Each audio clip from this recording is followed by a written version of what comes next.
दोस्तों, बहुत समय पहले की बात है। किसी नगरी में एक युवक रहा करता था। वह युवक बहुत ही शर्मीला था। वह इतना शर्मीला था कि जब भी उसके सामने कोई नया व्यक्ति आ खड़ा होता तो वह उससे बात तक नहीं करता था। यहाँ तक कि जिन्हें वह जानता था, पहचानता था, उनसे भी बात करने में उसे बहुत शर्म आया करती थी। वह उनसे भी ठीक से बात नहीं कर पाता था और अपनी इस समस्या के कारण वह खुद ही बहुत परेशान रहता था, क्योंकि वह अपने जीवन में कुछ कर ही नहीं पा रहा था। धीरे धीरे समय बीतता गया और समय बीतने के साथ साथ उस युवक की शर्म आने की आदत भी बढ़ती चली गई, जिस कारण वह अत्यधिक निराश रहने लगा, परेशान रहने लगा, चिंतित रहने लगा। उसे यह समझ नहीं आ रहा था कि वह अपनी इस समस्या से किस तरह से छुटकारा पाए। उसके घर वाले भी अब उसकी इस समस्या को लेकर बहुत चिंतित रहने लगे थे। वे सोचते थे इसका क्या होगा, या अपने जीवन में कुछ कर पाएगा भी या नहीं। जब भी वह कहीं पर काम के लिए जाता तो लोग उसके इस सीधेपन का फायदा उठाते, उसे परेशान करते। वह कुछ ज्यादा कह नहीं पाता था, जिस कारण उसे कोई कुछ भी कह देता और वहां से चला जाता। इन्हीं सब कारणों की वजह से उसका मन कहीं भी किसी भी काम में नहीं लगता।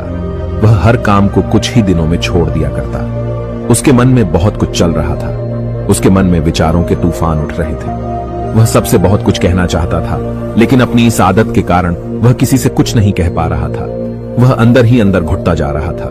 सारे विचार, सारी बातें उसके मन में ही दबी पड़ी थी, लेकिन कभी भी वह किसी से भी अपने मन की बात नहीं बताता था। जब छोटा सा बच्चा था तब उसे लोग बहुत पसंद करते थे। उसकी इस आदत को भी लोग सराहते थे, लेकिन इसी आदत की वजह से जब वह बड़ा हो गया, युवा हो गया, तो इसी आदत के कारण उसे अपना जीवन जीने में भी अत्यधिक परेशानियां उठानी पड़ रही थी। और वह युवक भी अपनी इस गलती के कारण बहुत परेशान रहता।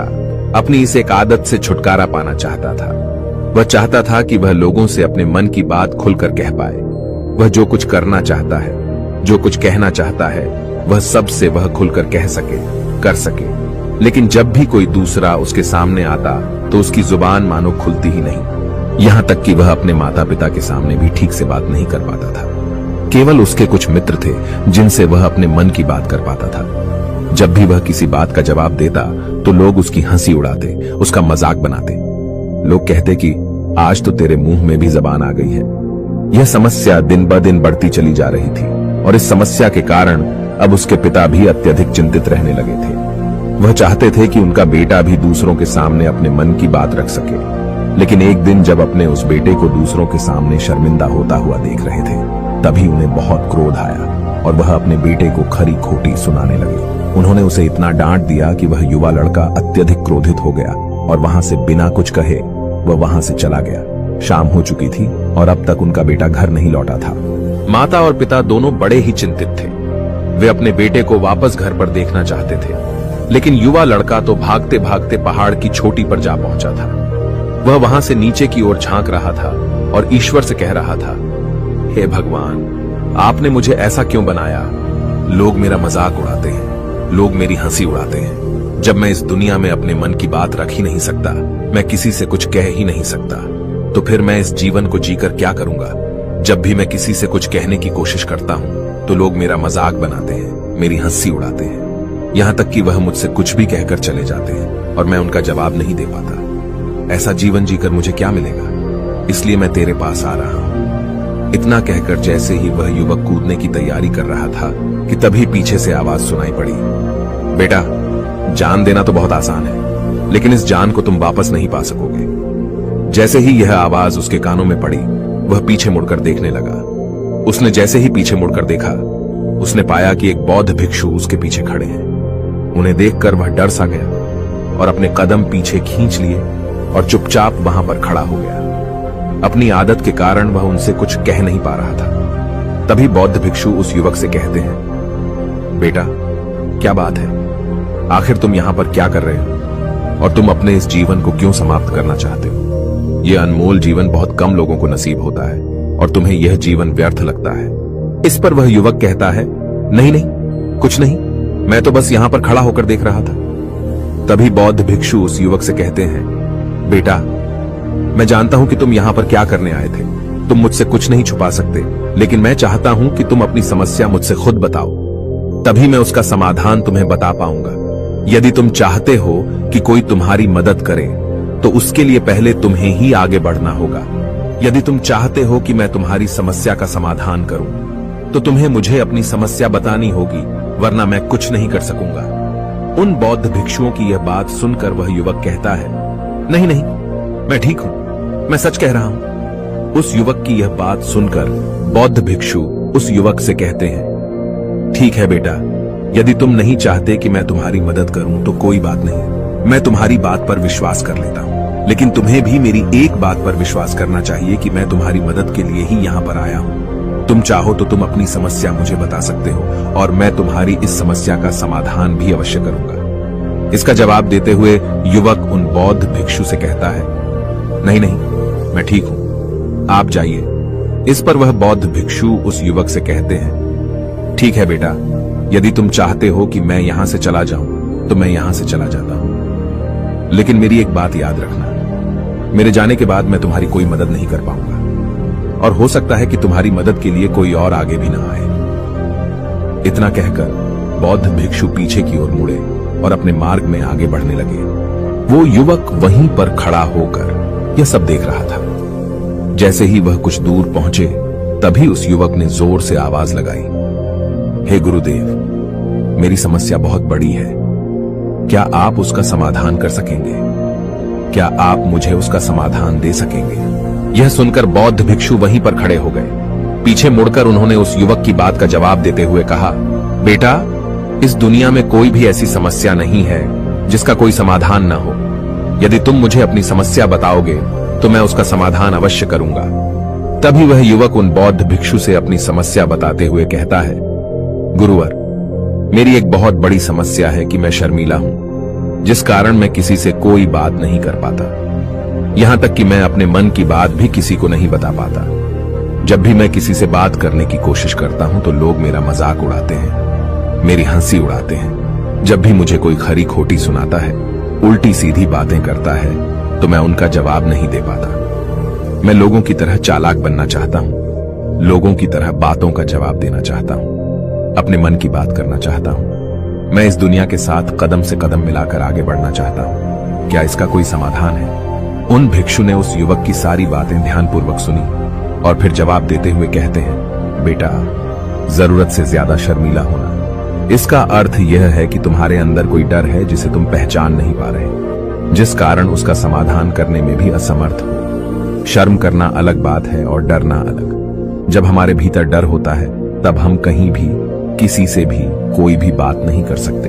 हमें चारों तरफ केवल डर ही नजर आता है और हम हर जगह से डरते ही रहते हैं, लेकिन इसे शर्माना नहीं कहते। शर्म तो बस एक हद तक तुम्हें चुप रख सकता है। फिर वह बौद्ध भिक्षु उस युवक से कहते हैं, बेटा, तुम सबसे अधिक किससे शर्माते हो? युवक इसका जवाब देते हुए कहता है, गुरुवर, मुझे अपने पिता से बात करने में बहुत शर्म आती है, मैं उनके सामने कुछ बोल ही नहीं पाता। तभी वह बौद्ध भिक्षु उस युवक से कहते हैं, अच्छा, तो यह बताओ, जब तुम अपने पिता से बात कर रहे होते हो या फिर बात करने का प्रयास करते हो तो तुम्हारे मन में कैसे ख्याल आते हैं? युवक इसका जवाब देते हुए कहता है, गुरुवर, जब भी मैं अपने पिता से बात करने का प्रयास करता हूं तो मुझे ऐसा लगता है कि मानो मेरे पिता अभी मुझे डांट देंगे, मुझ पर क्रोध करेंगे, मुझसे या नाराज हो जाएंगे, और कहीं ना कहीं मुझे यह भी लगता है कि मैं कुछ गलत बात ही करूंगा। यहां तक कि मेरे मन में ऐसे भी ख्याल आते हैं कि शायद मेरे पिता मुझसे प्यार ही नहीं करते। परंतु गुरुवर, आप कहते हैं कि शर्म अलग है और डरना अलग बात है, तो क्या कोई ऐसा उपाय है जिससे मुझे डर ही ना हो? क्या कोई ऐसा रास्ता है जिससे मेरे अंदर का यह डर पूरी तरह से समाप्त हो जाए? कृपा करके मुझे इस समस्या का समाधान बताइए। मुझे अपने इस डर से बाहर निकलना है। मुझे लोगों की तरह अपने इस जीवन को खुलकर जीना है। उस युवक की ये सारी बातें सुनकर बौद्ध भिक्षु उस युवक से कहते हैं, जाओ और अपने पिता से कहो कि मुझे कुछ काम करना है और उसके लिए मुझे आपसे कुछ धन चाहिए। यदि तुम उनसे धन मांगने में कामयाब हो गए तो मैं तुम्हें तुम्हारी समस्या का समाधान अवश्य बताऊंगा। वह युवक काफी घबरा गया। उसने उन गुरुवर से कहा, हे गुरुवर, मुझे यह कार्य न दीजिए, मैं उनसे कुछ नहीं कह पाता। उनके सामने तो मेरी बोलती तक बंद हो जाती है, मैं उनसे धन भला कैसे मांगूंगा? यह बात सुनकर बौद्ध भिक्षु उस युवक से कहते हैं, तब तो तुम्हारी समस्या का कोई भी समाधान नहीं है और न ही तुम कभी भी अपने जीवन को खुलकर जी पाओगे। यह बात सुनकर युवक उन भिक्षुओं से कहता है, गुरुवर, ऐसा न कहे, कृपा करके मुझे कोई और कार्य बताइए, कोई ऐसा कार्य जिससे मेरे अंदर का डर पूरी तरह से समाप्त हो जाए, कोई ऐसा समाधान बताइए। इसका जवाब देते हुए वह बौद्ध भिक्षु उस युवक से कहते हैं, बेटा, यदि तुम्हें अपने अंदर के डर को समाप्त करना है तो पहले तुम्हें मेरा यह कार्य करना होगा जो मैंने तुम्हें कहा है। वह युवक घबराकर काफी देर सोच विचार करने के बाद उन गुरुवर से कहता है, ठीक है, यदि आप चाहते हैं कि मैं इस कार्य को करूं तो मैं इसे करने का पूरा प्रयास करूंगा। इतना कहकर वह युवक अपने घर लौट जाता है। उसे देखकर उसके माता पिता बहुत खुश हो जाते हैं और वह युवक अपने पिता से डरते डरते कहता है, पिताजी, मुझे आपसे कुछ बात कहनी है। इस पर उसके पिता कहते हैं, बोलो, क्या बात है?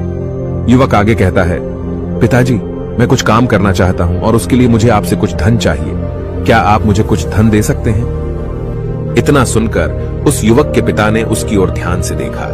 काफी देर देखने के बाद वह खुशी से झूम उठे और तुरंत ही उन्होंने कुछ धन अपने पुत्र के हाथों पर रख दिया और कहने लगे, बेटा, इतना धन काफी है कि तुम्हें और चाहिए।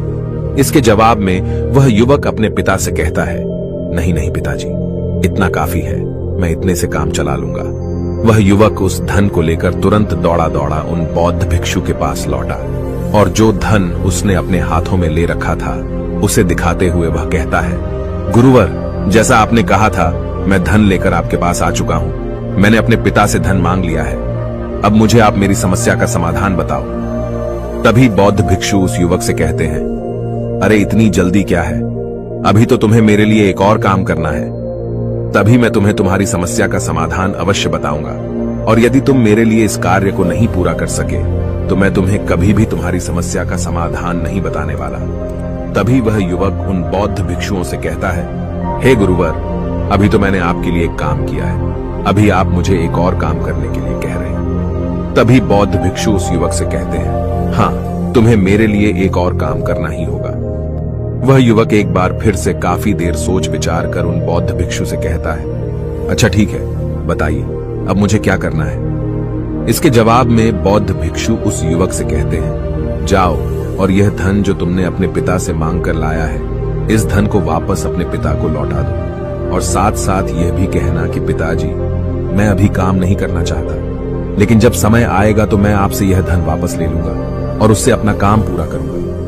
यह बात सुनकर युवक एक बार फिर से ऊपर से नीचे तक पूरी तरह से कांप गया और कहने लगा, गुरुवर, आप मुझे कोई और काम सौंप दीजिए, मैं उसे जरूर करूंगा। लेकिन अब यदि मैं धन लेकर उनके पास वापस गया तो वह क्या सोचेंगे मेरे बारे में? मैं तो शर्मिंदा हो जाऊंगा उनके सामने। इसलिए गुरुवर, कृपया करके मुझे कोई और काम दे दें। तभी बौद्ध भिक्षु उस युवक से कहते हैं, बेटा, जो काम मैंने तुम्हें सौंपा है, तुम्हें उसी कार्य को पूरा करना होगा, अन्यथा तुम्हारी समस्या का समाधान मैं तुम्हें नहीं बताने वाला। काफी देर सोच विचार करने के बाद वह उन बौद्ध भिक्षु से कहता है, ठीक है गुरुवर, मैं वापस जाता हूं और यह धन लौटाकर मैं अभी आता हूं। वह तुरंत दौड़ा दौड़ा अपने पिता के पास वापस लौटा।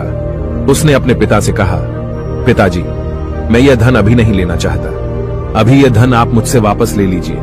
जब मुझे कोई काम पड़ेगा तो मैं आपसे यह धन वापस ले लूंगा। उसके पिता ने उस युवक की तरफ घूर घूर कर काफी देर तक देखा और फिर मुस्कुराते हुए कहने लगे, बेटा, मैं समझता हूं कि किसी भी काम को शुरू करने से पहले हमें उसके बारे में जानकारी इकट्ठा करनी चाहिए। उसके बारे में समझना जरूरी है। कब, क्या, कैसे और कब तक करना है, इसके बारे में भी हमें जानकारी लेनी जरूरी है। कोई भी काम ऐसे ही नहीं शुरू किया जा सकता। उसमें हम सफल होंगे या फिर नहीं, इसका भी अनुमान हमें लगाना पड़ता है। और जब हम इन सभी के बारे में सही जानकारी प्राप्त कर लेते हैं, तभी हमें धन लगाना चाहिए। मुझे बहुत खुशी है कि तुमने यह सही निर्णय लिया है। जब तुम्हें यह समझ में आ जाए कि जो कार्य तुम करने जा रहे हो वह तुम्हारे लिए उचित है, तब तुम चाहो तो मैं तुम्हें यह धन वापस लौटा दूंगा। युवक अपने पिता से यह सारी बातें सुनकर मन ही मन बहुत प्रसन्न था। उसने यह तो उम्मीद तक नहीं की थी कि उसके पिता हंसकर उसे इस तरह से सारी बातें समझाएंगे। वह मन ही मन यह सोच ही रहा था कि तभी उसके पिताजी उसके और करीब आए और अपनी उस युवा बेटे को गले से लगा लिया। जैसे ही उसके पिता ने उस युवक को गले से लगाया, उसको बहुत अच्छा महसूस हुआ। उसका आत्मविश्वास, उसका हौसला और बढ़ता गया। उसके बाद युवक वापस पुण्य गुरुवर के पास लौटा और कहने लगा, गुरुवर, जैसा आपने कहा था मैंने बिल्कुल वैसा ही किया है। मैंने धन अपने पिता को वापस कर दिया है। अब तो कृपया करके मुझे मेरी समस्या का समाधान बता दीजिए। तभी बौद्ध भिक्षु उस युवक की तरफ देखकर मुस्कुराते हैं और इस युवक से कहते हैं, बेटा, इतनी जल्दी क्या है? अभी तो तुम्हें मेरे लिए एक और काम करना ही पड़ेगा। वह युवक कहता है, महाराज, आप आखिर मुझसे बार बार इस तरह से काम क्यों करवा रहे हैं? क्या आपके पास मेरी समस्या का कोई समाधान नहीं है? कहीं आप मुझे बेवकूफ तो नहीं बना रहे? जिस तरह से लोग मुझे बेवकूफ बनाते हैं, क्या आप भी मेरे साथ वही तो नहीं कर रहे?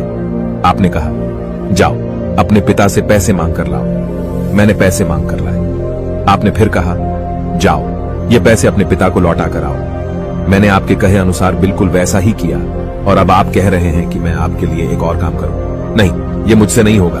तभी बौद्ध भिक्षु उस युवक की तरफ देखकर मुस्कुराते हैं और कहते हैं, बेटा, बस यह आखिरी काम है और यह बहुत सरल भी है।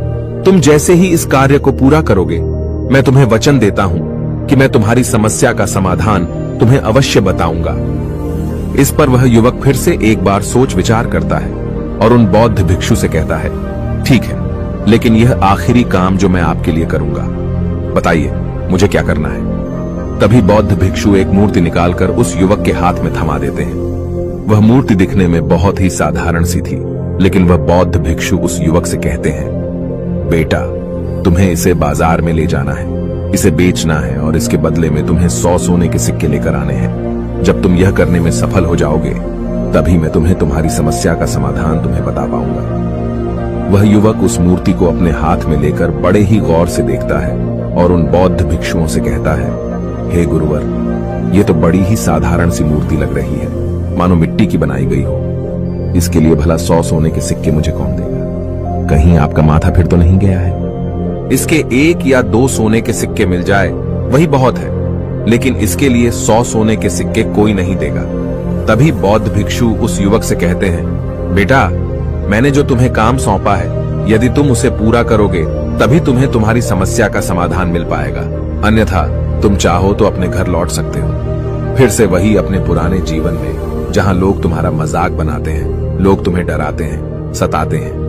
मैं तुम्हें यहाँ अपने डर को निकलने में तुम्हारी मदद कर रहा हूँ। तुम मेरे यह काम करके अपने डर को धीरे धीरे भगा पाओगे। मेरे इस काम को पूरा कर दो, तुम्हें सब समझ आ जाएगा। वह युवक उन बौद्ध भिक्षुओं की बात सुनकर मन ही मन यह विचार करता है कि मुझे तो मेरी समस्या का समाधान किसी भी हालत में चाहिए, जिस कारण वह उस मूर्ति को उठाकर बाजार की ओर चल पड़ता है। बाजार पहुंचकर वह एक जगह चुपचाप उस मूर्ति को लेकर खड़ा हो जाता है और इंतजार करने लगता है कि कोई आएगा और उसे उस मूर्ति के बारे में पूछेगा, और तब वह उस मूर्ति के लिए 100 सोने के सिक्के की मांग करेगा।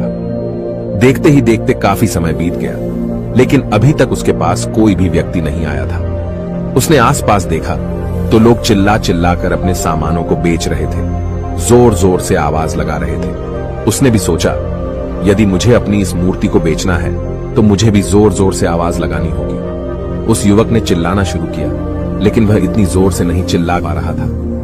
उसकी आवाज उसे खुद तक सुनाई नहीं पड़ रही थी, तो भला उसकी आवाज को दूसरे कैसे सुनते, जिस कारण उसे कोई भी व्यक्ति खरीदने के लिए तैयार नहीं था। धीरे धीरे शाम का समय हो चुका था और उस व्यक्ति को यह डर था कि कहीं वह बौद्ध भिक्षु वहां से कहीं चला न जाए, अन्यथा उसे उसकी समस्या का समाधान कौन देगा।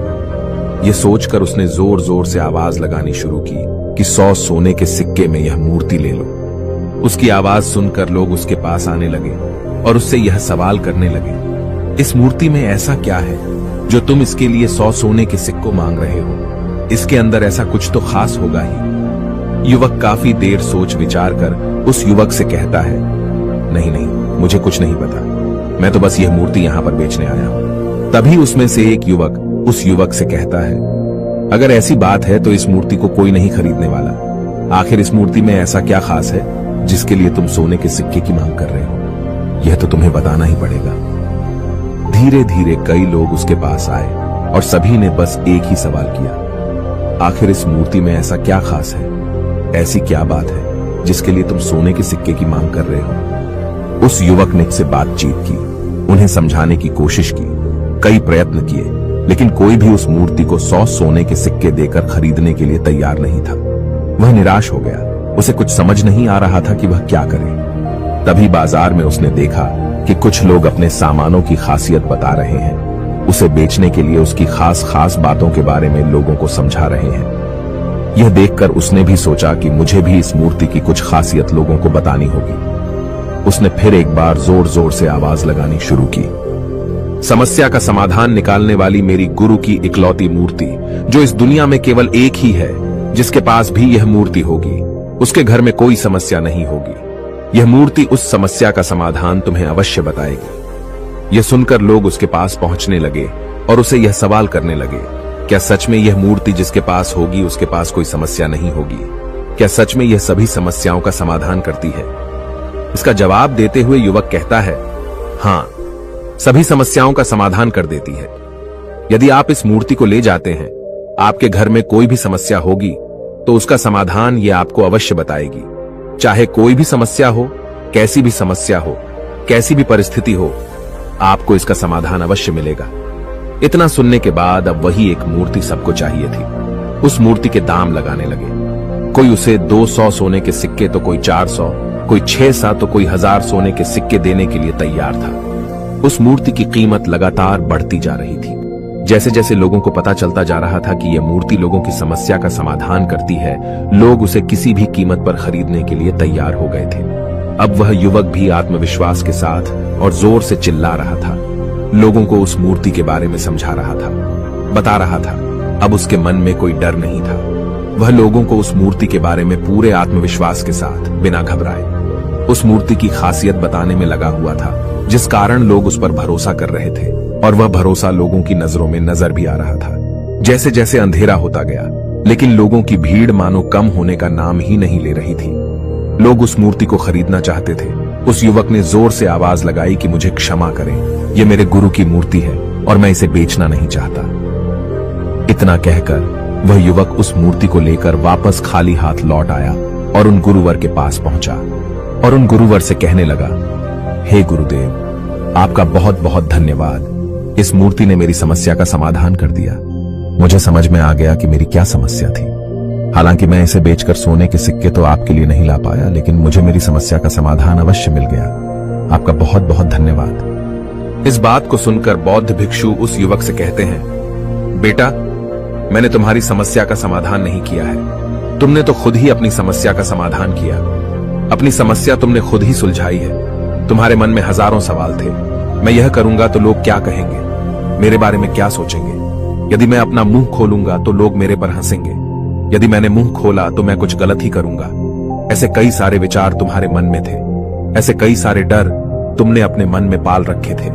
लेकिन जब इस मूर्ति के बेचने के दौरान तुमने उन हजारों लोगों का सामना किया, उनके सामने खुलकर अपनी बात रखी, उनके सामने खुलकर वह कहा जो तुम्हें कहना था, तो तुम्हारे मन का डर खुद समाप्त हो गया। जिसे तुम शर्माना कहते थे, वो अपने आप ही तुम्हारे भीतर से कहीं गायब हो गया। युवक अपने गुरु की यह बात सुनकर अपने गुरुवर से कहता है, गुरुवर, आप सही कहते हैं। आपने आज मेरे मन में वो विश्वास जगा दिया है जिसे मैं अब अपने जीवन में कुछ भी हासिल कर सकता हूं। आपका बहुत बहुत धन्यवाद। डर को धीरे धीरे खत्म करने से ना ही आपको शर्म आएगी और ना ही डर लगेगा। और जब आपके भीतर का डर हमेशा के लिए समाप्त हो जाएगा, तो आप अपने जीवन में जो भी कुछ करना चाहते हैं, जो भी कुछ पाना चाहते हैं, उसका रास्ता आपके लिए पूरी तरह से साफ हो जाएगा और आप अपने मार्ग पर तेजी से आगे की ओर बढ़ने में सक्षम भी हो जाएंगे। इसलिए लोग क्या कहते हैं, क्या कहेंगे, ये सब छोड़ दीजिए और खुद पर विश्वास कीजिए, क्योंकि आप ही हैं जो अपने इस डर का सामना कर सकते हैं।